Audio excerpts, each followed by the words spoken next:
오늘 강의는 설법품 중에 세 번째 선사부사이력 10공덕품입니다. 제 3품은 10가지 공덕을 말씀을 하시는 부분인데 10공덕품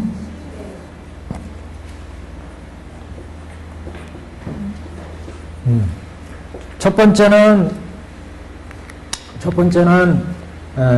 우리가 정신부사이력 그랬죠. 정신.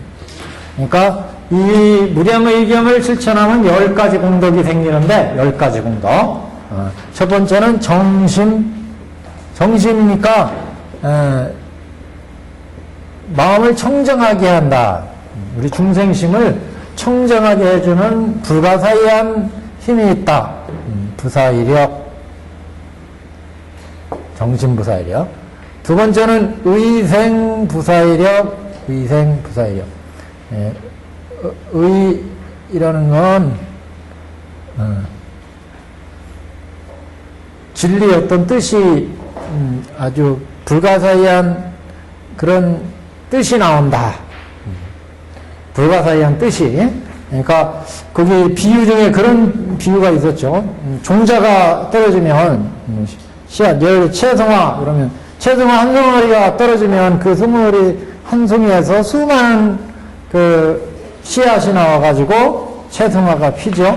맨드라미 한 송이가 떨어지면 거기에 수많은 씨앗이 나와서 이 수많은 맨드라미가 만들어지듯이 부처님의 한 구절을 사국의 하나 또는 부처님 법문 무량의경에 한 구절을 이해하면 거기에서 수많은 뜻이 나오는 이런 불가사의한 힘이 있다. 여기 첫 번째는 정신불가사의 정신. 그래서 이 법화경을 수지 독성해서 서사하면 우리가 법화경이나 이 무량의경이 똑같죠. 무량의경을 열심히 실천하면 수지하고 실천하면 마음을 청정하게 하는 불가사의한 힘이 있다. 그래서 정신불가사의 10가지 공덕이 있다는 10가지. 이 무량의경을 실천하면 10가지 공덕이 있는데 첫 번째가 마음을 청정하게 하는 뭐 더 말할 나위 없이 뭐 우리가 경전 공부하면 마음을 청정하게 해준다. 더없이 필요하고 훌륭한 그런 불가사의한 힘이다. 두 번째는 의생, 무량한 뜻이 나온다. 무량한 뜻이. 의생, 불가사의. 우리가 이 경전에 그 무량의경이 부처님의 무량한 법문이 나오는 의의를 밝혔다 그러지 않았어요? 그래서 모든 부처님 법문은 원래 일실상의 법문인데 그 일실상의 법문에서 중생들의 근기와 성품이 무량하기 때문에 무량한 뜻의 부처님 법문이 나왔다. 무량한 뜻에. 원래 불도로 들어가는 부처님의 불성의 진실의 실상의 부처님의 법문은 실상의 한 법인데 그 한 법에서 중생들을 교화하기 위해서 무량한 법이 나왔다.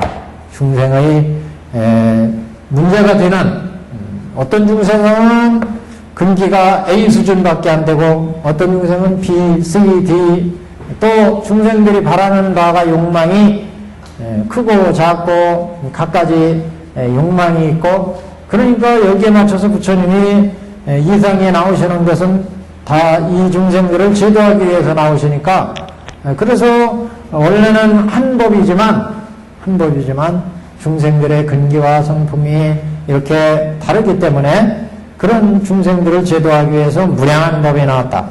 그래서 이 무량의경은 한 가지 뜻을 알면 그 한 가지 뜻에서 무량한 뜻이 나오는 이런 불가사의한 힘이 있다.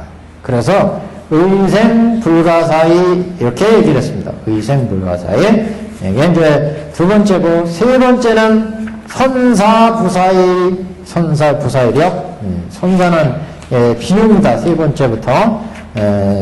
우리가 그 경전으로는 세 번째가 몇 페이지냐면 1078페이지에 여기 보시면 선사부사의 선사는 밑에 그 배에 대한 비유가 나와요.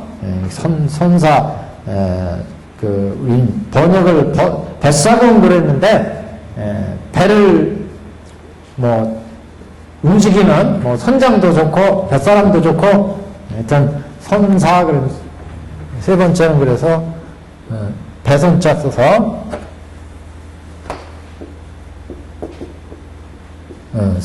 선사.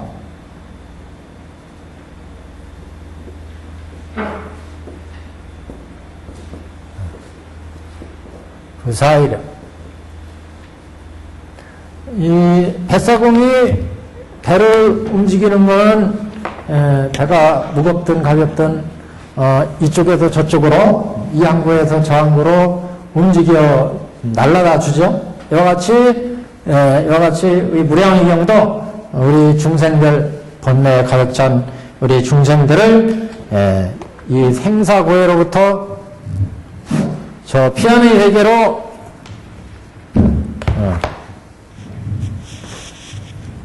날라다주는 이런 역할을 한다. 경문을 우리는 읽어봐야 돼. 여기. 자, 여기 한번 쭉 보시면 1078페이지 선남자여 셋째 이경의 불가사의한 공덕과 힘이라 하면 그러니까 이거는 첫 번째 세 번째 불가사의한 공덕을 표시하는 거죠. 그래서 전체적인 공덕에 대한 표시. 만일 중생이 이경을 얻어들어 혹은 한 번이라도 문장이나 혹은 한 개성이나 또는 한 구절을 들으면 이거는 이 경을 잘 지니는 사람, 잘 지니는 사람을 나타낸 거고, 백천만억 뜻에 통달하여 비록 번뇌가 있을지라도 번뇌가 없음과 같으며 생사에 나고 들고 할지라도 겁나고 두려운 생각이 없으리라. 이 경을 실천했을 때의 이익, 이 지금 선사 부사의 세 번째 공덕은 어떤 이익이 있느냐? 이 경을 한 번이라도 한 문장이나 또는 한 개성이나 한 구절을 들으면 백천만억의 뜻에 통달하며 근데 실제 이렇게 백천만억 뜻에 통달하는 사람 좀 드뭅니다. 사실은 열심히 수지 독성을 한참 해야 여기 가능해. 한 번이라도 한 문장이나 혹은 한 개성이나 또는 한 구절을 들으면 굉장히 어려운 얘기인데 하여튼 경의 의심력이 이만큼 경의 불가사님이 있다. 이제 이렇게 해석을 할 수밖에 없습니다. 그래서 만약 어떤 사람이 이 경을 얻어들어 혹은 한 번이라도 한 문장이나 한 개성이나 한 구절을 들으면 백천만억 뜻에 통달하여 비록 번뇌가 있을지라도 번뇌가 없는 것과 같고, 그러니까 번뇌의 실상을 알아서 번뇌가 있어도 번뇌가 없는 것처럼 이렇게 통달한다. 또는 생사에 나고들지라도 현재 생로병사의 삶 속에 있을지라도 겁나고 두려운 생각이 없으리라. 생로병사의 두려움이 없어.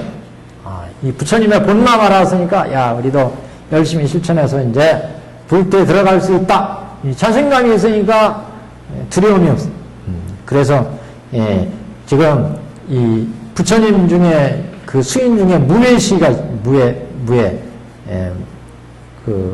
손 인상 중에 사무예심이 있지. 부처님 덕에 또 사무예심이 있죠. 중생들을 제도함에 있어서 부처님은 두려움이 없다. 두려움이.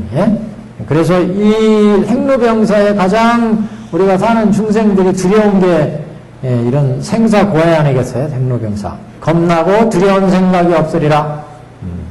우리가 사마 중에서도 죽음의 마가 있습니다. 죽음의 사마, 죽음의 마. 시시각각으로 우리는 죽음을 향해 가고 있다. 그래서 두려움 속에 인간들은 빠질 수밖에 없죠. 그리고 또 마주치는 일들이 다 인연에 의해서 마주치기 때문에 여러 가지 고난이 있을 수밖에 없어요. 고난과 불행과 그 중에는 행복도 있고 달콤한 무슨 이익도 있지만 그 인간의 생사고에는 끊임없는 인연에 의해서 마주치기 때문에 어떤 정해진 것이 아니고 인연에 의해서 만나서 거기에서 파생되기 때문에 항상 겁나고 두렵다. 그래서 이렇게 생사고해 속에 빠져 있지만 법화경, 무량화경을 한 구절이라도 외우고 이것을 들으면 그 경문의 뜻에 통달해서 그 경문의 뜻을 알아서 이 세상의 어떤 풍파와 생사고에 대해서도 두려움이 없다. 또 끊임없이 우리가 번뇌 속에 지금 쌓여 있지만 번뇌가 없는 듯 세상을 살아갈 수 있다. 얼마나 이게 대단한 얘기입니까, 이게. 우리가 살아가는데 우리는 항상 번뇌에 찌들려서 끊임없이 번뇌가 일어나고 근심 걱정이 있고 두렵고 그렇잖아요. 거리 걸어가는 것도 그렇고 언제 뭔 일이 멀쩡한 도로가 퍽 꺼져가지고 블랙홀이 뭐라고 그래요, 이거. 땅에 훅 꺼져가지고 훅 들어가서 그 날벼락 맞는 사람도 있고 요새 대단히 그렇잖아요. 가다가 강도 만나고 뭐 만나는 거는 뭐 그렇다 하더라도 어떻게 걸어가는 땅이 그냥 훅 꺼져가지고 이런 요새 세상 그런 세상에 또 거리 보면은 그 공기도 지대로 숨쉴 수가 없어요. 각종 미세먼지 또 햇볕도 지대로 쐴 수가 없어. 자외선이다 해가지고 공기가 오염되고 햇빛도 또 거기에 의해서 또 갖가지 오존이 막 나오고 그래서 그러니까 요새는 물도 또 지대로 못 마셔. 옛날에 땅 파면 다 그 맑은 물이 짤짤 쏟아졌는데 요새는 이 샘 파면 물도 잘 안 나오고 우리 동네도 보니까 막 계속해서 이게 매년마다 물이 모자라 이상하게요. 우리가 상수도가 안 들어오는데 알고 봤더니 뒷동네 크다는 공장이 들어와서 무슨 대공 큰 그 샘을 봤다고. 그러니까 매년마다 이 지하수가 점점 내려가니까 새로 샘을 파야 돼요. 우리도 그전에는 이렇게 포크레인 와서 작업할 때 이렇게 파면 물이 쭉쭉 막 겉들어 나왔는데 작년에 물이 막 안 나오는 거예요. 샘을 또 다시 팠어요. 그래서 우리 아랫집 윗집 다 새로 팠어요. 오래 보니까 또 그 아랫집이 또 안 나온대 지금.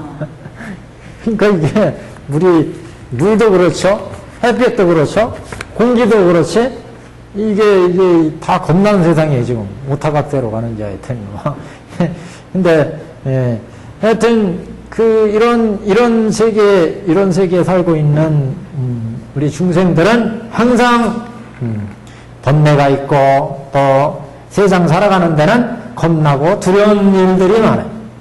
그래서 이런 속에 빠져 있을 때 이 무량의경을 한 번이라도 한 문장이나 한 개송이나 한 구절을 들으면 갖가지 만억 가지 뜻에 통달해서 번뇌가 없는 것과 같고 각종 번뇌 속에 서 있지만 번뇌가 없는 또는 겁나고 두려운 생각이 없다. 자, 모든 중생에게 불쌍히 생각하는 마음을 내며 일체의 용감한 생각을 얻으리라. 일체 무서운 일에 대해서 용감한 그런 마음이 든다. 용감한 마음. 그리고 일체 중생들한테 불쌍한 마음이 들어. 그러니까 그것도 그렇잖아. 이 세상에 이 거리의 모든 사람들이 저놈이 나를 해코지할 사람이다 이렇게 생각하면 다 두려운데 이 만나는 사람마다 저 불쌍한 중생들 그렇게 보면 저 중생은 무엇 때문에 저렇게 눈이 뒤집어져 가지고 강도질할까? 저 사람은 뭐가 저렇게 업이 지중해서 남의 물건을 훔쳐야만 먹고 살까? 저 사람은 어떻게 저기 업을 지어서 이렇게 사람을 해코지해서 먹고 살아야 될까? 이런 생각하고 이렇게 시작하면 불쌍한 거예요. 불쌍한.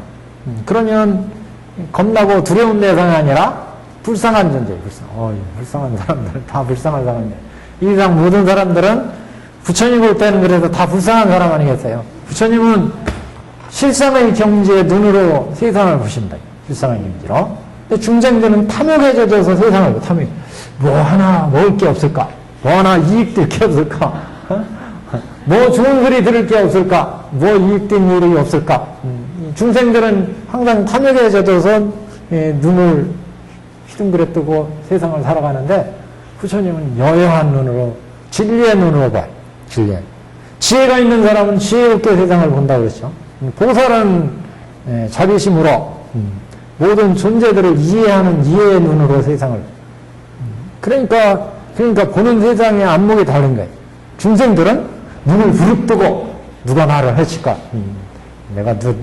저놈보다 내가 앞서야 되는데 다 경쟁이고 욕망에 의해서 저놈보다 내가 더 높이 올라가야 되는데 저 사람보다 내가 돈을 더 많이 벌어야 되는데 저 사람보다 내가 더 앞서야 되는데 그러니까 문제가 되죠. 근데 부처님은 여행한 진리의 안목에서 세상을 보니까 저 육도 윤회하에 있는 저 중생들은 불쌍한 거예요. 그러니까 우리가 서품에서 그게 단적으로 보여주는 거예요. 서품에서 상서를 보여줬잖아요. 상서를. 왜 쓸데없이 그 많은 지면을 서품에서 하려면서 부처님이 그 6가지 상서를 보여줬겠어요? 이 세상의 모습이에요. 이 세상에. 어떤 중생들은 선악업을 지어서 악업을 지어서 지옥에서 고통받는 모습을 그 광명을 촥 비춰가지고 보여주는 거예요. 그러니까 어떤 불교 공부를 하든지 간에 우선 이 법계의 실상을 알아야 되잖아요. 중생들이. 얼마나 겁나고 무서운 세상에 살고 있는지를 중생한테 보여주는 거예요. 그래야 부처님의 본문을, 부처님의 본마음을 이해하죠. 왜 내가 세상에 나왔는지, 부처가. 어떤 중생들은 악업을 지어서 저 지옥에서 고통을 하고, 어떤 중생은, 중간에 또 악업을 지어서 아기, 축생, 어떤 중생은 선업을 지어서 부귀영화를 누리고, 어떤 중생은 지혜의 눈으로 생사고해를 벗어나서 성문 연각이 되고, 어떤 중생들은 대자비심 바람을 닦아서 보살도로 살아가고, 그런 모습을 보여요. 그러니까 이 법계에 이렇게 중생들이 각각의 다양한 삶을 살고 있어서 이 중생들을 다 제도하기 위해서 내 부처가 이 상에 출현한다. 그렇게 이런 이제 법문을 이끌어내기 위해서 부처님은 서품에서 상서를 통해서 다 보여주죠. 그래서 이 무량의경은 그 서경이기 때문에 이 무량한 뜻이 들어있는 무량의경, 무량한 법이 부처님 법이 행해진 뜻을 가리키는 이 무량의경을 닦으면 부처님의 이 법문 한 구절을 잘 듣고 또 한 구성이라도 이것을 통달하면 법내에 쌓인 이 중생의 삶 속에 살더라도 겁내가 없는 듯이 살 수 있고, 그렇죠?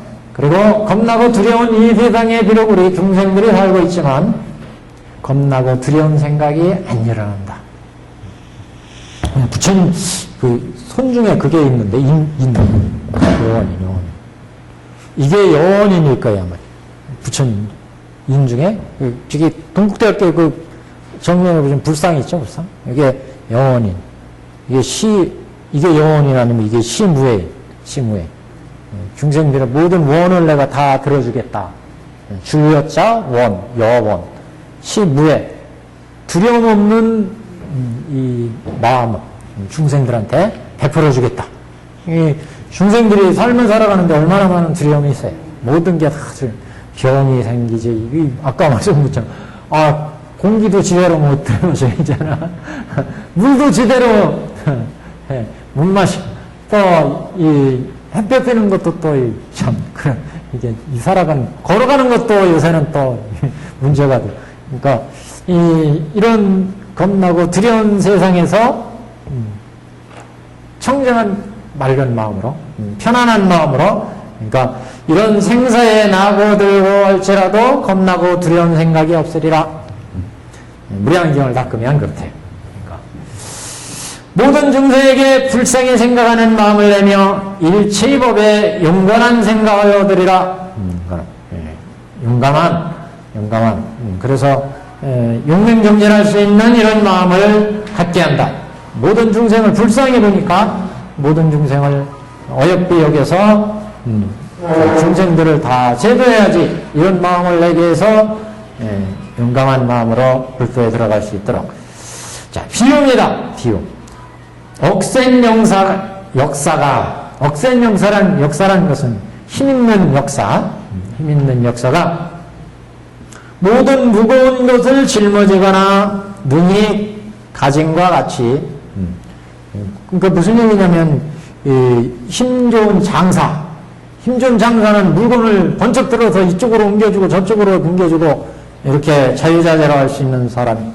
이 사람은 옆에 누가 비리비리해서 아무것도 못 들고 가면 그걸 힘있게 들어 옮겨줄 수 있고 이런 사람. 그래서 역사가 모든 무거운 것을 짊어지거나 능히 가진 것 같이 이 경을 가지는 사람도 또한 이와 같아서 능히 무상고리 무거운 보배를 짊어지고 중생을 얻고 생사의 길에서 나옵니다. 그러니까 무량의 경을 추천하면 마치 역사와 같이 장사와 같이 그 무거운 무상고리의 진리를 번쩍 들어서 지고 갈 수 있다. 그러니까 무량의 경을 추천하면 진리 눈을 쉽게 뜰 수 있다. 이런 의미도 드는 거죠, 지금. 근데 이 비유가 이제 장사의 비유를 들었는데 장사가 무거운 짐을 번쩍 들어서 날라주는 것처럼 이 무량의 경도 그 무거운 우리 생사고의 세계를 번쩍 들어서 저 보리의 세계, 열반의 세계로 날아가 준다. 역사와 같이. 그래서 억센 힘센 장사가 여러 가지 무거운 짐을 지거나 능히 가질 수 있음과 같이 이 경을 가지는 사람도, 이 경을 지니는 사람도, 무량을 지는 사람도 또한 이와 같아서 능히 무상고리의 무거운 보배를 짊어지고 중생을 얻고 생사의 길에서 나옵니다. 이게 자리이타로 중생을 제도하고 중생을 얻고 생사의 길에서 나온다는 얘기는 중생들을 생사고해로부터 벗어나게 해줄 수가 있다. 그러니까 우리가 이 무량의견이나 법화견 같은 경우는 다 그 불도에 들어오는 대직도라는 얘기를 했죠. 직도, 주름길, 고든길, 불도에 가는. 그러니까 고든길로 우리를 날라주니까 그 전에 뭐 생사고에로부터 쉽게 피할 수 있다. 이런 얘기를 했어요. 두려움 없이 또 이 두려움 없는 그런 마음을 생기게 한다. 이번에는 무거운 짐을 역사가, 장사가 쉽게 들어 옮겨 놓듯이 이 무량경을 실천하면 무상보리의 무거운 짐, 무상보리 세계로 쉽게 우리를 무상보리의 무거운 보배를 짊어지고 중생도 제도하고 불도에 들어가게 하고 또는 생로병사의 무거운 짐도 쉽게 옮겨주고 두 가지 의미를 지금 보여주고 있습니다. 그래서 무량의경을 실천하면 무거운 생로병사로부터 쉽게 벗어나고 또 불도에 들어가는 무상보리도 쉽게 들어갈 수 있다. 이런 의미죠, 지금. 그래서 선사라는 비유를 들여서 선사, 부사예요. 이게 비유가 두 개 나왔어요. 장사, 부사예요. 이렇게 해도 상관은 없어요. 근데 이제 이 주석하는 분이 어떤 분이 이렇게 이렇게 지금 선사로 이렇게 나왔는데 이 장사도 상관은 없습니다. 장사도. 근데 이게 어떻게 보니까 간사가 되네.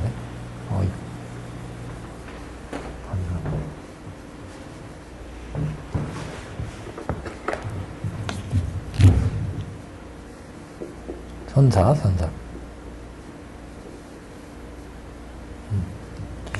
배선자입니다, 배. 배를 이게 움직이는.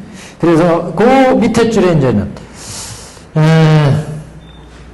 아직 스스로는 제도되지 못하였을지라도 능히 저들을 제도하려니 스스로는 제도되지 못했을지라도 자기가 지금 깨달음을 얻지는 못했을지라도 이 경을 실천하면 상대방을 지도해 줄 수 있다. 이게 깨달음으로 인도해 줄 수 있다. 무량의경은 우리가 공부하는 건 내가 알아야 남을 가르치지 이렇게 보통 얘기를 하잖아요. 뭐 알아야 남을 지도하지. 그러니까 법화경을 수지 독송해서 서사하라 그러면 남한테 해설하려면 알아야지 이렇게 얘기를 하는데 무량의경은 이 경을 한 구절이라도 읽고 이 구절을 듣고 뜻에 자기가 통달하는 바가 있으면 자기가 이미 깨달음을 얻지 못했다 하더라도 아직 깨달음을 얻지 못한 다른 사람을 제도할 수 있다는 거예요. 이게 어떤 의미일까요? 이게?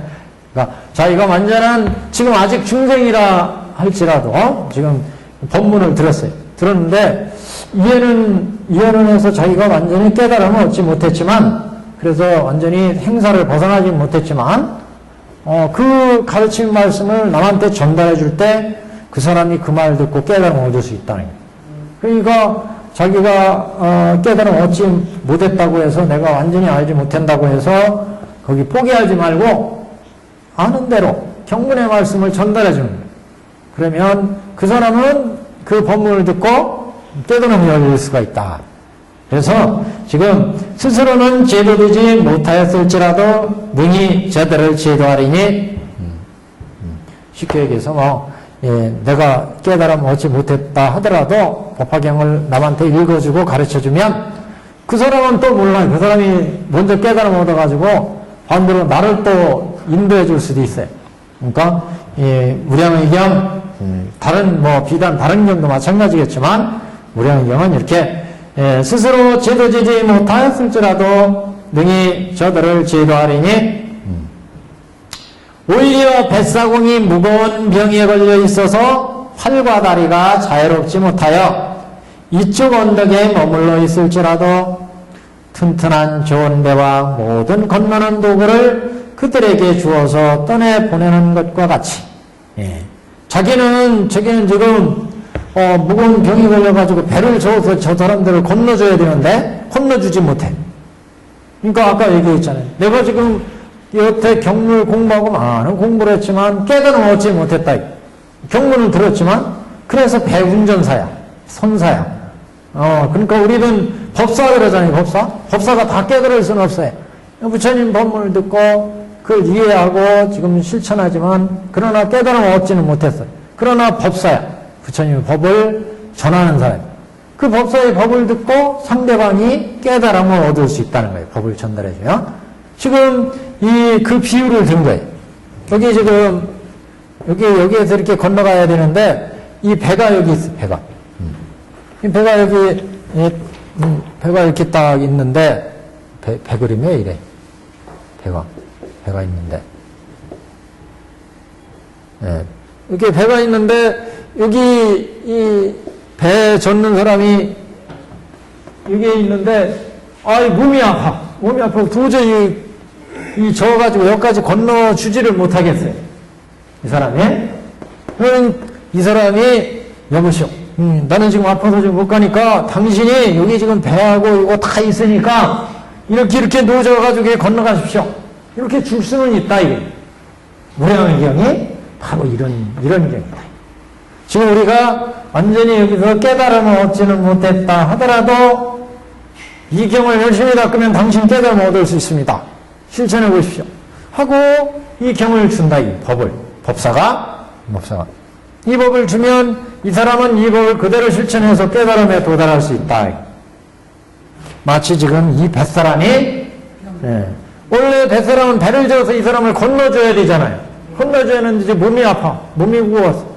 그래서 이쪽에 있을지라도 건너지 못하고 당연히 자기가 못 가니까 여보세요. 내가 지금 당신을 실어 날려다 줘야 되지만 내 몸이 아파서 못 가. 그러니까 당신 이 배를 이렇게 3산 한 박자로 젓다든가 4삼조로 젓다든가 아니면 찬물과 부르면서 물을 젓는다든가 이 방법을 가르쳐줘요.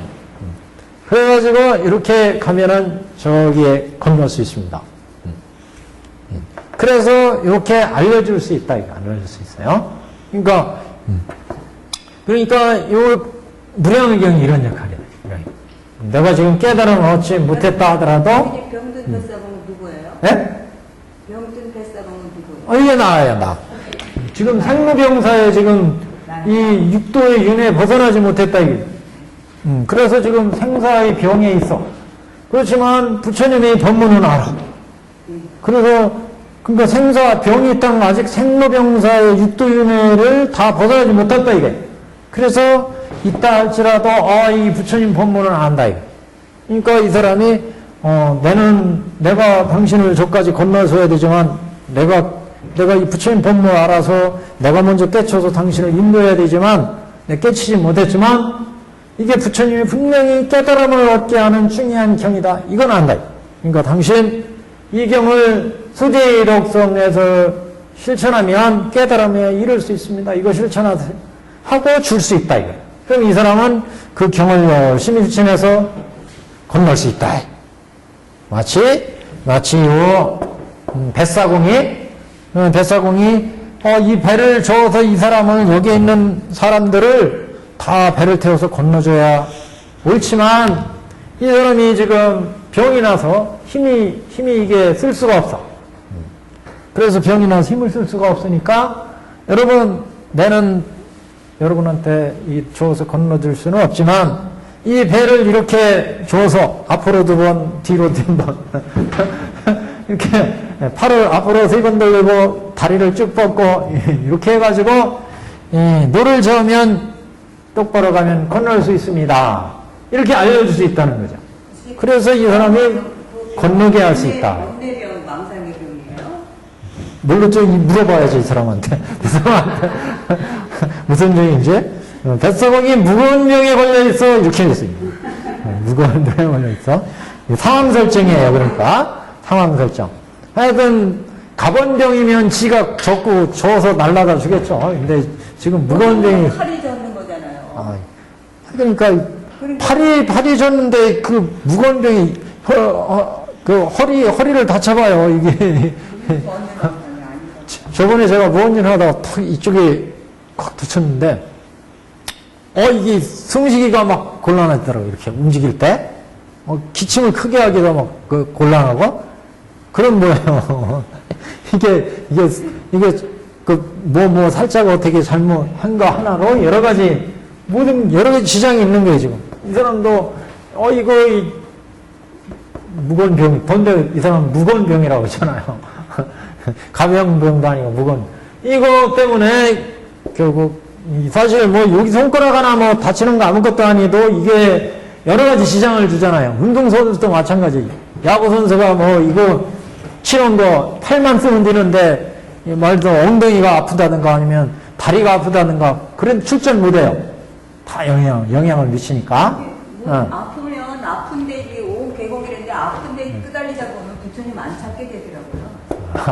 왜 그러세요 또? 왜 못 살려?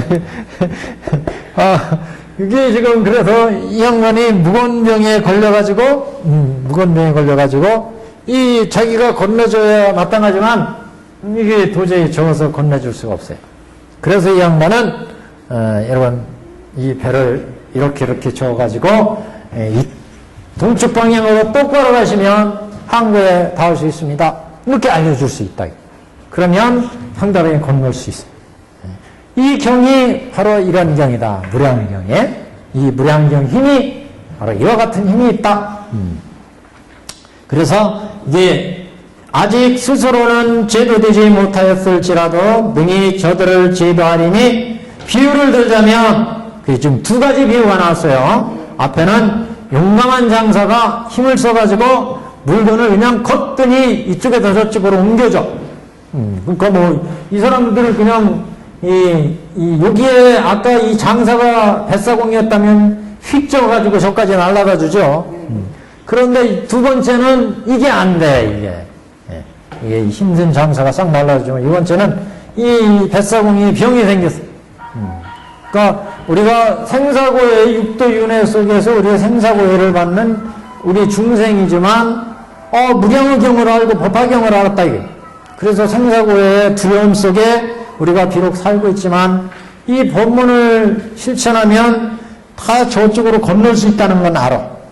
뱃사공은 해를 저어서 가면 여기를 건널 수 있다는 걸 아는 사람이에요. 그잖아요? 뱃사공. 그러니까 뱃사공이에요. 우리도 법사는 도파경을 실천하는 사람이에요. 이 사람은 이 경을 실천하면 불도를 이룬다는 걸 알아. 그게 법사예요. 그래서 이 사람이 비록 지금 생사에 쌓여 있고 생사로부터 벗어나지는 못했지만, 그래서 이게 두려움 속에 있는 겁나고 두려운 번뇌가 있는 생사에 있지만 이게 무거운 병이에요. 그렇지만 그래서 자기가 앞장서서 날라다 줄 수는 없지만, 그렇지만 이 경을 실천하면 불도에 들어간다는 것은 알아. 그래서 그걸 알려준다는 거죠.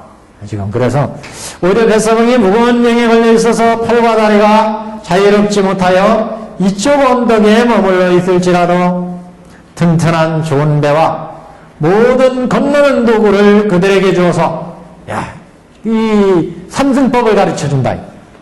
중생의 능력에 따라서 또 일승법을 가르쳐줘. 삼승법을 열어서 일불승으로 들어가야 된다.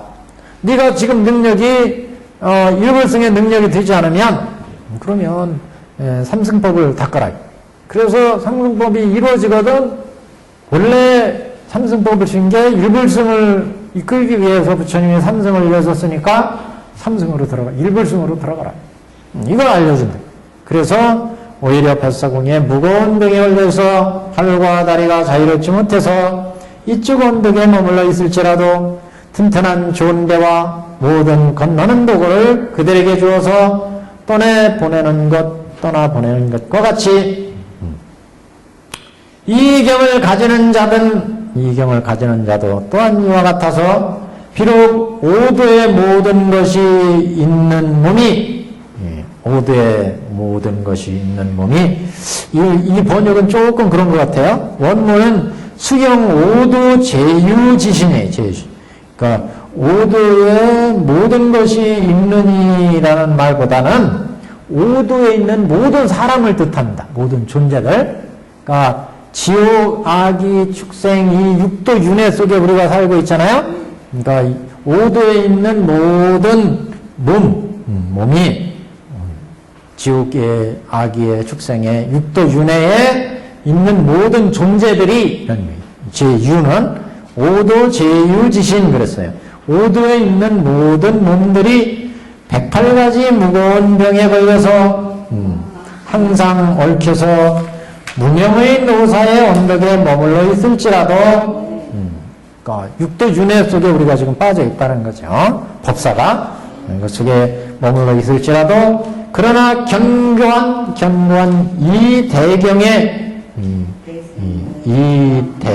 무량의경이 능히 중생을 제도함을 설하였으니 사랑과 같이 행하는 자는 생사에서 제도됨을 얻으리라. 바로 이 얘기. 그러니까 이 무량경을 실천하면 능히 중생을 제도한다고 설해져 있으니까 이 경을 실천하는 법을 알려주면 그 사람이 이제 이 법을 통해서 건널 수 있다. 생사에서 제도됨을 얻으리라. 그러니까 우리가 육도 윤회의 생사고에 빠져 있는 이 사람들은 108가지 해낼 수 없는 병에 걸려 있어요. 원래는 그 발언문에도 404병 일시소멸 뭐 이런 얘기가 나오죠. 발언문에. 우리 중생들은 보통 불교에서는 404가지 병을 얘기합니다. 404병이에요. 병으로 칠 때는 여기는 108병 이렇게 얘기했어요. 번뇌로 얘기하는 거죠. 108번뇌에서 번뇌를 병으로 본 거고, 실제 중생들의 몸에 나는 병은 404병. 사지에다가 101가지 병이 있어가지고 404병 이렇게 될 거예요. 그래서 우리 중생들은 404병이라고 하는데, 여기는 이제 중생이 번뇌를 병으로 본 거예요. 그래서 오도는 꼭 오도뿐만 아니라 육도도 다 병이에요. 사실. 그죠? 육도도. 근데 천상은 병의 고통보다는 행복이 좀 많잖아요. 그래서 이제 여기에서는 오도 이렇게 중생까지, 인간까지. 천상의 인간들은 복락을 주로 누리잖아요. 그러니까 이제 오도로 본 거죠. 비록 오도의 모든 것이 있는 몸이, 오도의 모든 존재들이 몸이 오도의 모든 존재들의 몸이 108의 무거운 병에 걸려서 항상 서로 얽혀서 무명노사의 언덕에 머물러 있을지라도. 그러니까 무슨 얘기예요? 오도를 윤회하면서 얽혀서 있다는 얘기는 여기 지옥, 축생, 악이, 수라, 인천 이렇게 육도로 얽혀가지고 인간에서 선업을 지으면 천상으로 가고 악업을 지으면 지옥으로 가고 악으로 가고 축생으로 가고 수라로 가고 이거 얽혀있죠? 업을 짓는에 따라서 선업이냐 악업이냐 여기에 따라서 삼선도 삼악도 이렇게 서로 얽혀있어요. 악에서 축생에서 수라에서. 그래서 각가지 이 병이 있는데 108의 무거운 병, 그래서 108가지의 법내에 쌓인 중생들을 의미하는 거죠. 그래서 비록 오도의 모든 것이 있는 그런 존재들이 108의 무거운 병에 걸려서 항상 서로 얽혀서 무명노사의 원덕에 머물러 있을지라도, 생사고에 우리가 빠져 있을지라도, 이 경은 아주 견고한 대승경 무량의경이에요. 여기는 대경 그랬는데 대승경이라고 하는 게 좋아요. 대경 그러면 열반경 뭐 이런 대경을 의미할 수도 있습니다. 대승경의 무량의경이, 대승경의 무량의경이 능히 중생제도함을 설에 있으니 설왕과 같이 행하는 자는 생사에서 제도됨을 얻으리라. 그래서 이 무량의경을 열심히 실천하면 생로병사로부터 벗어나게 한다. 이걸 알아가지고 중생들한테 가르쳐준다는 거죠. 그래서 이 경을 가지는 자도 즉 생로병사의 오도 윤회하는 속에서 얽혀있지만 이 무량의경 대승경이 중생들을 생사고에로부터 벗어나서 불도를 제도한다. 이걸 알기 때문에 이걸 이제 설에 주기 때문에 이 경의 힘에 의해서 생사고에로부터 벗어날 수 있다. 그래서 노사의 언덕에 머물러 있을지라도 그러나 견고한 이 대승경의 무량의경이 능히 중생을 제도함을 설에 있으니 사원과 같이 행하는 자는 생사에서 제도됨을 얻으리라. 그러니까 이 경을 설해줌으로 해서 상대방이 이 경을 실천해서 그래서 생사고해로부터 제도될 수가 있다. 제도됨을 얻으리라. 선남자여 이것이 이 경의 여기요. 예. 뱃사고 아니 튼튼한 좋은 배는 이제 무량의경을 얘기하는 거예요? 그렇죠. 그럴 수도 있죠. 그럴 수도 근데 있죠. 그거는 좀 알겠는데요. 예. 모든 건너는 도구는 어떤 도구를 얘기하는 거예요? 그 여러 가지 법이 있죠. 그런 것도 될 수 있지만 여기서는 법으로 보는 게 좋겠죠. 뭐 이승법, 삼승법 각가지 법들. 그러니까 그것도 괜찮아요. 그러니까 사성제, 육바라밀, 12연기 이런 각가지 법도 괜찮고 또는 성문법, 연각법, 보살법도 그런 법도 될 수 있고 배 같은 경우가 이제 크게 보면 성문법, 연각법, 보살법 건너다 주는 역할이고 도구는 이제 거기에 조금 속하는 법 예를 들면 12연기법, 사성제 또는 육바라밀, 37조도법 이런 것들이 이제 다 거기에 속한다고 봐야 돼요. 노사의 언덕에 또 경을 수지하고 독성하고 해설하는 것도 방법이니까 오종법사이니까 그런 것도 이제 그 경을 닦는 방법이니까 그런 도구로 볼 수 있습니다. 여기서도. 근데 주석에는 이렇게 세밀하게 주석한 주석서가 없어요. 지금 주석서가 한 가지 있어요. 지금. 비록 오도의 모든 것이 있는 몸이 그 108 생로병사 108번뇌 속에 있는 그런 중생들을 이 생사고의 언덕으로부터 저 피하의 언덕으로 날아가 줄 수 있다. 여기가 이제 선사부사이력. 그 다음에 네 번째구나. 네 번째는 왕자부사이력.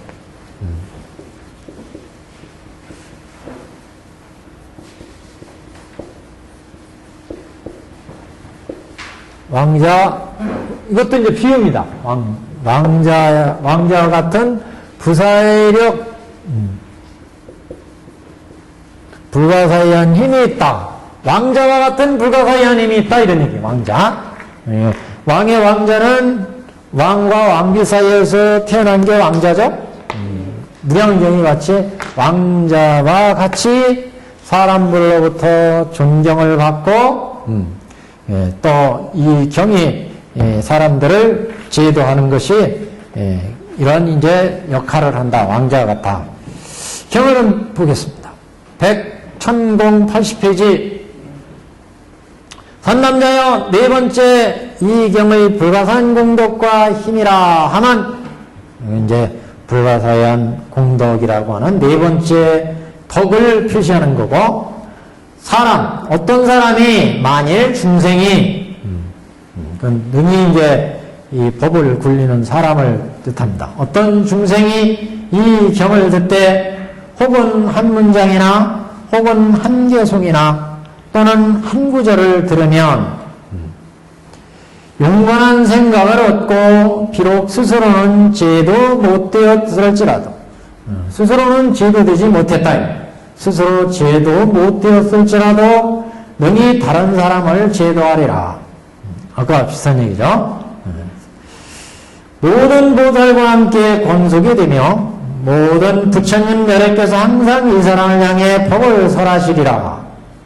이 사람이 그 법을 듣고 능히 다 받아가지고 순수히 거기에 따라서 순히 쫓아서 거역하지 아니하고 다시 사람을 위하여 마땅함을 따라 마땅한 도리를 따라 널리 설하리라. 선남자여, 이 사람은 비유하건대 국왕과 부인에게서 새로 왕자를 낳음과 같음이라. 혹은 하루 혹은 이틀 혹은 일회에 이르거나 혹은 한 달 혹은 두 달 혹은 7달에 이르며 혹은 1살 혹은 2살 혹은 7살이 됨이니라. 비록 나라의 일을 맡아서 다스리지는 못할지라도 왕자가 어린 왕자니까 그렇지만 왕자는 왕자예요. 그죠? 왕과 왕비와 왕으로부터 난 자식이니까 신하들이 그 왕자를 왕자 아니라고 하겠어요? 항상 왕자님 따르죠? 그러니까 어리다고 해서 그 왕에 태어난 애를 보통 사람처럼 취급하겠어요? 신하들이 보면 왕자님 이렇게 인사하고 존경을 받는다는 거죠. 무량의경이 바로 그렇다는 거예요. 그래서 한편 넘겨보시면 신하 백성에게 이미 숭상과 공경을 받게 되며 모든 대왕의 아들과 친구가 되더라. 그러니까 다른 나라의 왕의 아들이 또 왕자가 있어. 그럼 그 왕자들과 친구가 된다. 왕과 모든 대왕의 아들과 친구가 되더라. 왕과 부인의 사랑하는 마음이 소중해서 항상 같이 말하리니 왜냐하면 어리고 작다고 하지 않으리라. 선남자여, 이 경을 가지는 자도 또한 이와 같아서 모든 부처님은 국왕이요 이 경은 부인이라. 그러니까 이 부처님은 국왕과 같고 왕자를 얘기하잖아요. 왕자. 또 이 경은 부인과 같아. 이 경은 부처님이 이 경에서 법을 설하는데 이 경은 바로 그 부처님과 같은 역할이고 왕은 바로 부처와 같은 역할이라. 왕은 그래서 화합에서 그러니까 이 경 속에 부처가 있잖아요. 경 속에 부처님. 화합에서 같이 이 보살의 아들을 낳음이라. 만일 보살이 이 경을 얻어듣되 혹은 한 구절 혹은 한 개성 혹은 한 문장 혹은 두문장, 혹은 열백, 천만, 혹은 억만 행하사를 향하고 수없이 설하면 비록 진리의 공복을 제대하지 못하고 비록 삼천대천국토를 진등하고 우리와 같은 법음으로 대법년을 설하지는 못할지라도 일체 사중과 팔부의 존함을 받으며 모든 큰 보살의 권속이 되리라. 깊이 모든 부처님의 비밀의 법에 들어서 설하는 바는 가히 어김이 없고 틀림이 없으며 항상 모든 부처님께서 혼연과 자애로 두루 덮어주리니 이는 새로 배우는 까닭이라. 여기가 왕자 부사일입니다. 그러니까 왕자는 왕이 있고 왕비가 있어요. 부처님처럼 그 왕자로 태어나. 그래서 왕은 부처님과 같고 왕비는 경과 같다고 그랬어요.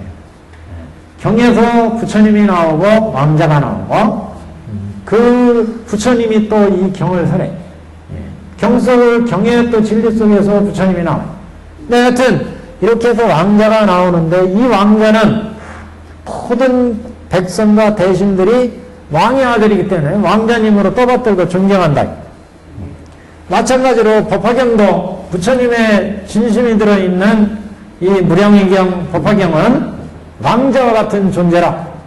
이 경이 부처님의 진심에서 나왔기 때문에 왕자와 같은 존재이기 때문에 모든 그 법계의 불보살들, 모든 사부대정, 천신들로부터 공경과 존중을 받는다. 왕자처럼. 그래서 사중과 천룡팔과 모든 후법신중과 불보살로부터 왕자와 같이 이렇게 존경을 받는다. 그래서 왕자 부사일.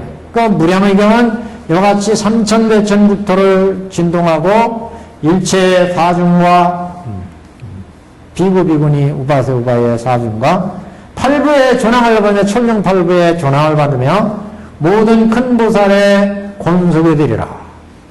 이 무량의경을 실천하는 사람은 이와 같은 큰 힘을 불가사한 힘을 얻는다. 자, 전체적인 뜻은 이제 이해하셨죠? 왕자라는 뜻은 한 문장 한 문장씩 보겠습니다. 천공 80페이지 다시 앞으로 가서 천공 80페이지 다섯째 줄 위에서부터 선남자여 네 번째 이경의 불가사한 공덕과 힘이라 하면 이건 전체적으로 이제 타이틀을 표시하는 거고 표제의 어예요. 분류상으로는 네 번째 공덕 이렇게 불가사한 공덕 이것을 표시하는 거고 두 번째는 이 공덕을 얻는 사람 어떤 사람이 얻느냐 그래서 만일 어떤 중생이 이 경을 듣되 혹은 한 문장이나 혹은 한 개성이나 한 구절을 들으면 그러니까 이 경의 한 구절이나 한 개성을 듣는 사람 이런 사람 그런 사람이 그 다음에 어떤 이익을 얻느냐 용건한 생각을 얻고 용건한 생각? 용감한 생각? 그러니까 생사의 고해를 능히 헤쳐나갈 수 있는 그런 용맹심 그런 생각 용건한 생각을 얻고 비록 스스로는 제대되지 못했을지라도 자신이 깨달음 얻지는 못했을지라도 능히 다른 사람을 제어하리라. 법화경을 무량의경을 이경을 듣고 한 문장이나 한 개성 또는 한 구절을 듣더라도 이 구절을 한 구절 한 개성으로 들은 사람은 용감한 생각을 내서 비록 깨달음을 얻지 못했을지라도 다른 사람을 제도할 수 있다. 모든 보살과 함께 권속이 되며 모든 부처님 멸액께서 항상 이 사람을 향해 법을 설하시리라. 그래서 법화경을 무량의경을 한 개성이나 한 구절을 듣는 사람은 모든 보살과 같은 권속이 될 수가 있고 또 부처님이 항상 혼영하시는 사람이라 법화경에서도 나온 얘기예요. 그래서 모든 부처님 멸액께서 항상 이 사람을 향해 법을 설하시리라. 항상 법을 설하는데 문제는 이게 아직 육군 정정이 안 돼가지고 법을 설하는지를 모르는 거예요. 우리 중생들이. 우리가 법화경을 수지하고 독송하고 해설, 서사하면 그것으로 내가 그냥 법화경을 수지하고 독송하고 해설하면 끝나는 게 아니라 불보살들이 항상 지켜보신다. 법화경을, 법화경을 실천하는 사람은. 그래서 항상 혼념하신다. 염두에 두셔. 저 착한 선제라 저 중생이 법화경을 실천하는구나. 항상 부처님은 혼념하신다는 거예요. 근데 우리 번뇌가 무거운 중생들은 그걸 모르는데 이제 나중에 법화경을 통달해서 산매에 딱 들어가서 보면 법화산매에 들어가면 불보살들도 만나게 되고 그때쯤이면 옛날에도 나를 이렇게 항상 부처님이 지켜보고 있었구나. 근데 내가 미련해가지고 이걸 듣지도 못하고 보지도 못하고 내려놨지도 못하고 그러니까 신동력이고 뭐 이런 사람들은 가끔 그 향기가 난다 이런 사람들 법화경 그 영험을 보거나 뭐 이런 사람들은 코앞에 이상한 향기가 난다. 또 여태까지 보지 못했던 뭐 불보살을 법화산매에서 보현보살이 육아백상의 그런 코끼리를 타고 나타나거나 아니면 보현보살의 안내로 여러 부처님을 안내해서 뵙게 되거나 그러면 이제 이게 우리 육군이 좀 청정해져서 여태까지 보이지 않던 것도 보게 되고 듣지 못했던 것도 듣게 되고 냄새맡지 못했던 것도 냄새맡고 이런 경지. 이렇게 되면 옛날에도 이래로 여태까지 쭉 부처님이 항상 우리를 중생을 위해서 이렇게 열려 있었는데 우리가 모르고 있었구나. 이것을 알게 된다. 이것을. 그래서 그렇다면은 무지하게 참 이제 사람이 그 법화경이 이게 모든 대중들한테 이게 잘 읽혀지고 실천되어야 하는 이유가 바로 이거예요. 바로 부처님들이 불보살들이 항상 우리를 혼념하고 지켜보고 그 법화경을 실천하니까 부처님이 혼용하신다 생각에 염두에 두고 계신다는 걸 알면 그 사람이 어떻게 함부로 행동하겠어요? 어떻게 계율을 파괴하겠어? 어떻게 게으르게 경을 실천하겠어요? 열심히 실천하죠. 예? 그걸 생각하면은 근데 이 세상에 악해질 사람 아무도 없고 깨닫지 못할 사람이 아무도 없어요. 한번 생각해보세요. 부처님이 내 뒤에서 나를 항상 앞뒤로 지켜보신다고 생각해보세요. 한시라도 게을리할 수 없고 한시라도 나쁜 생각을 낼 수 없고 한시라도 탐진치 낼 수가 없어요. 그걸 생각하지 못하기 때문에 사람들은 그냥 잊고 살아. 이게 경에서 설하신 말씀이니까 그렇겠지. 그런 얘기겠지. 그러면 그냥 그렇게 사는 거예요. 근데 진짜 그걸 느낀 사람은 그래서 제가 아는 어떤 분은 법화경이 얼마나 좋은지 당신은 3년 동안 이 경을 끼고 잤대요. 자나깨나 너무 좋아서 경문을 읽고 감동을 받아가지고 그걸 읽고 때때로 읽고 눈 뜨면 읽고 다시 보고 너무 좋아서 3년 동안요? 네. 그렇게 생각한답니다. 법계에서 이 법계 모든 불보살들이 다 법화경을 지난 사람을 지켜보는구나. 나를 항상 부처님이 혼용하시는구나. 이거 자신만 있다면 이게 중요한 거 이게요. 그러니까 이 경에서 이렇게 수차 얘기하는데 우리 중생들은 못 믿잖아요. 이걸. 못 믿어서 안 해요. 이거를. 경에서는 분명히 이렇게 말씀하시는데 항상 지켜본다고 말씀하시는데 그럼 부처님이 이 지켜본다고 생각하면 진짜 한시 부처님의 그 뜻에 따라서 열심히 독송하고 바른 생각 내고 선정산매를 닦고 이거 게을리하겠어요? 근데 우리 중생은 그렇게 생각하면 이게 경의 말씀이니까 선생님, 우선 선정이 들어야 되면 선정이 잘 안 돼요. 가끔가다 우리 보살님은 이렇게 굉장히 앞서가시다가도 이상하게 헛들을 하죠. 예. 그래서 중요한 건 이제 우리가 그래서 그런 생각을 낼 수 있느냐, 이게 중요하죠. 실제 우리 이런 법문은 수차 봤잖아요. 근데 그게 어떤 때는 또 이게 진실하게 와닿아요. 이런 법문. 야, 부처님 진짜 나를 내가 법화경 실천하니까 나를 혼영하실 수도 있겠다. 영원전에도 보니까 어떤 사람 막 법화경 독송하니까 막 천룡팔부들이 와서 뜰 앞에 가득 있더라. 영원전 실제 그런 게 나와요. 어떤 사람이 법화경 독송하는데 옆에 있는 스님이 보니까 시끄러워서 죽겠어. 매일 그냥 소리 내가지고 법화경 독송하는데 귀찮아가지고 쫓아가지고 저 사람이 그냥 내쫓아버려야 되겠다. 그래가지고 저녁에 이제 옆에 있는 그 스님 방으로 딱 나와서 가는데 달이 쫙 떴는데 달이 탁 비추는데 보니까 그 스님 앞에 마당에 위인 그 병장기를 가진 그 군사들이 쫙 앉아서 타조고지 앉아가지고 법문을 듣고 있어요. 보니까 그 스님이 법화경을 쫙 독송하는데 그 후신중들이야. 신중들이 탁 앉아가지고 법문을 듣고 있더라. 그래가지고 이 사람이 깜짝 놀라가지고 다시 방으로 들어가죠. 그리고 이튿날 그동안 내가 당신한테 그렇게 품었던 생각 정말 제가 죄송합니다. 사과를 했어요. 근데 실제 그거를 체험적으로 보거나 안다면 그 사람은 뭐 금방 그러니까 이 법화경을 실천하는 사람은 수지 독송해서 소사하는 사람은 누구나 다 성불한다고 그랬어요. 성불한다고.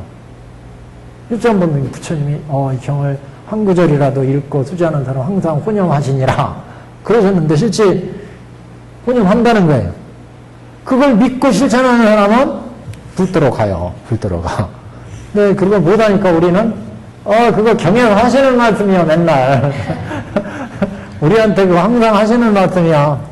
그리고 한쪽으로 듣고 한쪽으로 흘려보내기 때문에 우리는 항상 여기에서 쳇바퀴 돌도 여기서 조금 열심히 하다가 한 사흘 하다가 누가 와서 꼬시고 놀러 갑시다. 놀러 가다 보면은 독송하는 거 잊어버리고 소사하는 거 잊어버리고 한 2, 3일 또 건너뛰어버려요. 그럼 한 3, 4일째 되면 이거 어제도 놀았는데 내 하루 더 쉬고 내일부터 하지 뭐. 그러고 또 나흘째 지나가. 그러다가는 잊어버려. 그럼 며칠 지나가지고 이게 아닌데 다시 시작하려니까 다시 원점으로 와 있어. 공부가 그때까지 했던 공부가. 그럼 그때 또 시작해요. 이렇게 수차 왔다 갔다 하는 거죠. 왔다 갔다 해요.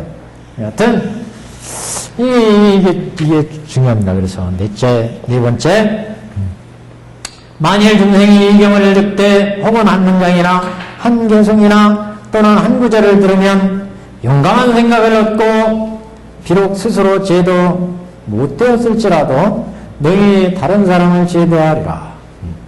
모든 보살과 함께 권속이 되며 모든 부처님 열애께서 항상 이 사람을 향해 법을 설하시리라. 이 사람이 능히 듣고 다 받아가지고 순수하기에 순순히 쫓아서 거역하지 아니하고 다시 다른 사람을 위해서 도리를 따라 마땅함을 따라 널리 설하리라. 그래서 자기는 깨닫지 못했지만 다른 사람은 깨닫게 할 수가 있다. 비록 자기는 제도되지 못했지만 능히 다른 사람을 제도할 수가 있다.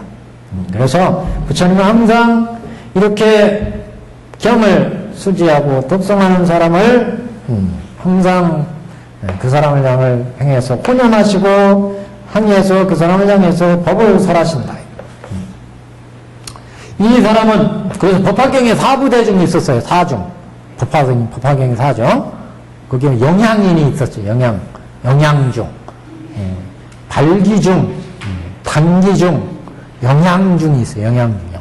영양중은 뭐냐면 이렇게 법계의 불보살들, 또 여러 신들, 이게 눈에 보이지 않지만 법화경을 설하는 데는 항상 이 경이 부처님의 본마음이 들어있는 경이기 때문에 법계에 여러 불보살들이나 아니면 여러 선신들이 와서 듣는데요. 그 경을 워낙 귀한 경이기 때문에 부처님의 본마음을 담은 이런 경을 설하기 때문에 이렇게 법계에서 와서 듣는 거예요. 그래서 능히 부처님께서 이 법을 설하는 사람을 향해서 이 법을 설한다. 자, 비유입니다. 개비 비유를 얘기하고 그 다음에 비유의 뜻을 밝히고 항상 비유가 나오면 개비 합비를 해요. 되게 개비는 법을 연다, 비유를 연다.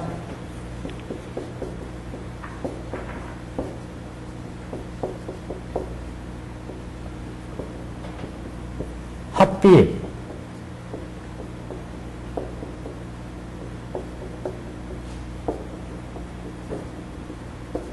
개비는 비유, 예를 들어 장사의 비유를 든다든가 아까 이 뱃사공의 비유를 든다든가 이렇게 왕자의 비유를 든다. 비유를 들고 이 합비는 여기에서 왕은 부처요, 부인은 뭐 경이라 이렇게 그 비유를 풀이한 거. 이게 이제 합비입니다. 합비는. 그래서 개비 비유하건대 선남자여 이 사람은 비유하건대 국왕과 부인에게서 새로이 왕자를 낳은과 같음이라. 혹은 한 달, 혹은 하루, 혹은 이틀, 혹은 일에 이르거나, 혹은 한 달, 혹은 두 달, 혹은 7달에 이르며, 혹은 한 달, 혹은 2살, 7살이 됨이니라. 한 살이나 2살이나 하루나 이틀 뒤든 간에, 여하튼 간에 왕과 왕비로부터 난 사람은 왕자예요. 하루가 다든 이틀이 되든, 한 달이 지든. 그래서 7살이 됐지만 7살짜리가 나라를 다스릴 수 있겠어요? 그래서 비록 7살, 1살, 7살이 되더라도 비록 나라를 맡아서 다스리지는 못할지라도 그렇지만 왕자는 왕자다. 그래서 신하 백성들이 공경에 맞지 않는다. 그러니까 이 법화경도 왕과 부처님과 모든 경전 부인이 낳은 왕자예요. 무량경도 그 왕자와 같다. 이 무량경, 이 무량경 법화경에 왕자와 같아서 한 살이든 2살이든 이 경은 법화경, 이건 왕자의 경이야. 왕자의 경. 그러니까 모든 불보살로부터 모든 대중으로부터 존경을 받는다. 이 경은. 그래서 그 천공 82페이지 신하 백성에게 이미 숭상과 공경을 받게 되며 모든 대왕의 아들과 친구가 되리라. 왕자는 왕과 부인을 사랑하는 마음이 소중해서 항상 같이 말하리니. 그러니까 이 왕자는 왕과 왕비로부터 났기 때문에 신하와 대중들한테 공경을 받고 모든 다른 나라의 대왕과 대왕의 아들들과 친구가 될 수 있어요. 왕자들. 그리고 왕과 부인의 사랑하는 마음, 왕자를 사랑하는 마음, 이게 소중하기 때문에 그래서 왕자 취급을 다 해줄 수밖에 없다. 그래 존경과 존중을 받는다. 왜냐하면 여기서 또 이제 합비니 그 뜻을 얘기하니까 풀이하니까 합비입니다. 어찌하여 그러는 거 어리고 작다고 하지 않으리라. 비록 왕자가 어리고 작지만 그렇다고 어리고 작다고 깔보거나 그러진 않는다. 그래서 이 경을 어찌하여 그러한 거 어리고 작다고 하지 않으랴. 선남자여 이 경을 가지는 자도 또한 이와 같아서 모든 부처님은 국왕이요 이 경은 부인이라. 화합에서 이 보살의 아들을 낳음이라. 그러니까 부처님과 이 경 속에 부처님이 있고, 국왕은 부처고, 그 다음에 부인은 이 경이다. 이 경은 그래서 부처님의 법이 들어있는 경이다. 부처님께서 법을 설하고 이 경수에 그 법이 들어있고, 화합에서 이와 같이 이 보살의 아들을 낳음이라. 만일 보살이 이 경을 얻어듣되 혹은 한 구절, 혹은 한 개송, 혹은 한 문장, 혹은 두 문장, 혹은 10, 100, 1000, 만억, 혹은 억만 항아서에 한량없고 수없이 설하면 한 문장이나 두 문장을 설하든가 또는 한량없고 헤아릴 수 없는 한량없이 이 법을 설하면 비록 진리의 궁극을 체득하지 못하고 삼천대천 국토를 진동하고 우리와 같은 법음으로 대법령을 설하지 못할지라도 이게 깨달음을 얻어가지고 삼천대천 세계의 모든 법계 중생들을 쩌렁쩌렁 울려서 그들을 다 감복시키고 뭐 이들을 제도하지는 못할지라도 그래서 이 경을 수없이 이렇게 설하고 이 경을 자기가 한 구절 또는 한 구절 한 개성 또는 백천구절 또는 한두 번 설하고 백천번을 이렇게 수없이 경을 설하면 비록 이 경의 궁극을 체달하지 못하고 이렇게 설하더라도 체달을 하지 못하였더라도 또 이 법을 설해서 그 목소리로 온 동네를 울리고 삼천대천을 울리고 그래서 사람들한테 다 듣게 하지는 못했을지라도 그래서 그런 얘기예요. 삼천대천 국토를 진동하고 우리와 같은 법으로 대법령을 설하지 못할지라도 그래도 일체 사중과 팔부의 존함을 받으며 천룡팔부들의 존경을 받으며 일체 사부대중들로부터 존경을 받는다. 큰 보살과 건속이 되리라. 그 큰 보살의 건속이 되리라 이런 얘기는 큰 보살 성중과 같이 된다. 보살대중 속에 들어가게 된다. 내가 지금 깨달음을 얻지 못했지만 그래서 삼천대천 세계를 쩡쩡 울리면서 모든 중생들한테 법을 설하진 못하더라도 내가 이 구절을 듣고 한 번, 두 번, 10번, 100,000번을 이렇게 경을 설하면 왕자처럼 왕자가 저 대신이나 신하나 모든 사람들이 존경하고 왕자끼리 서로 통하게 되는 것처럼 이 경을 실천하는 이 사람도 왕자와 같이 천룡팔부로부터 존경을 받고 사부대중으로부터 존경을 받고 보살과 같은 불의에 들어간다. 보살성료. 보살성료는 불도에 들어가기 위해서 실천한 사람이에요. 그래서 보살대중 속으로 들어간다. 보살대중. 보살대중 속으로 들어가면 이제 보살도를 닦는 그런 이제 보살이 된다는 얘기입니다. 그래서 법화산매를 닦는 그런 그 권선문에 보면 이런 보살대중에 들어갈 사람은 법화산매를 닦아라 이런 얘기가 나와요. 같은 성중이 될 사람들, 그러니까 법화경을 실천하는 사람들은 다 이와같이 보살 성중에 들어가게 된다. 보살 성중. 같은 동료가 된다.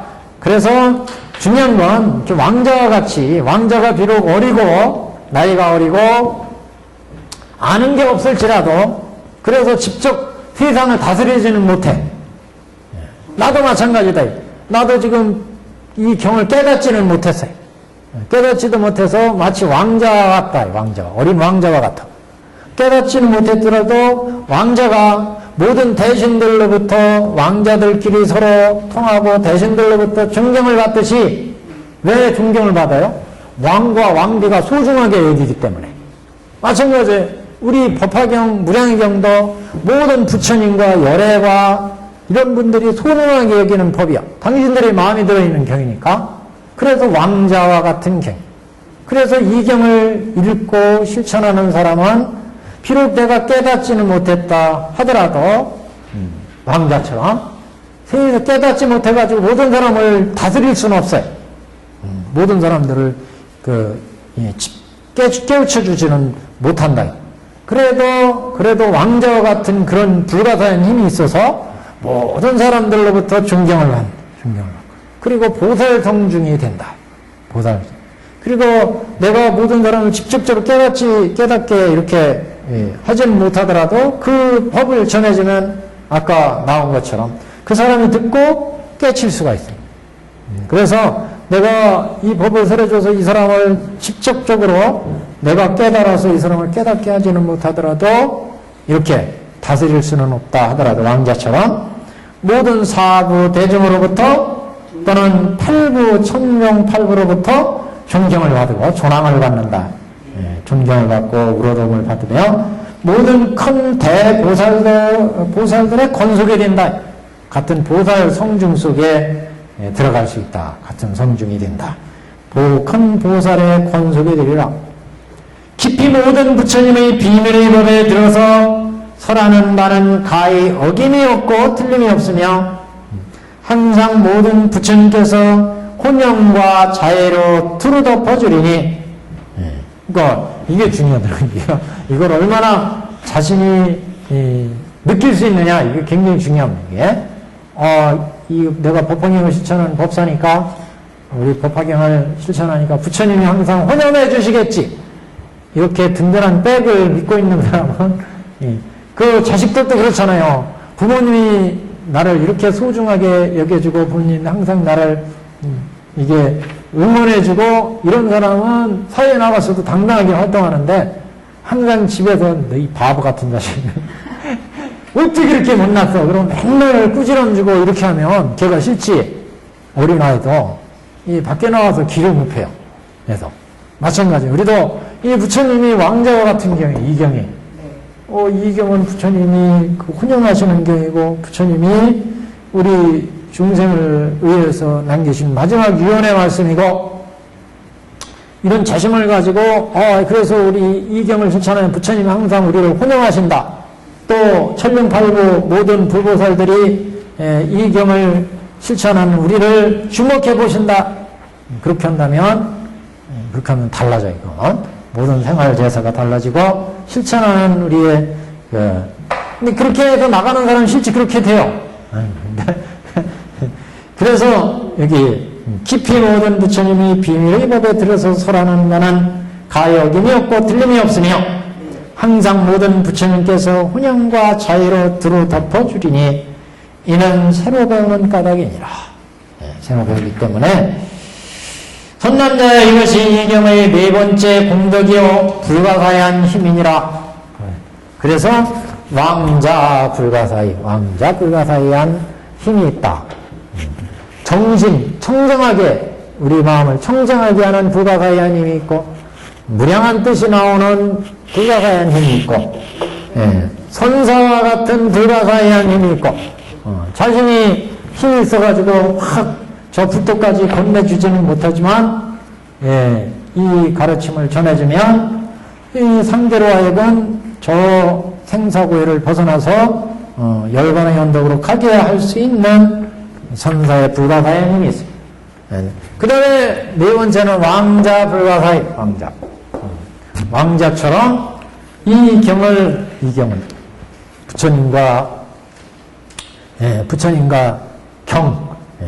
부처님과 경의 그런 의미가 있는 이런 왕자.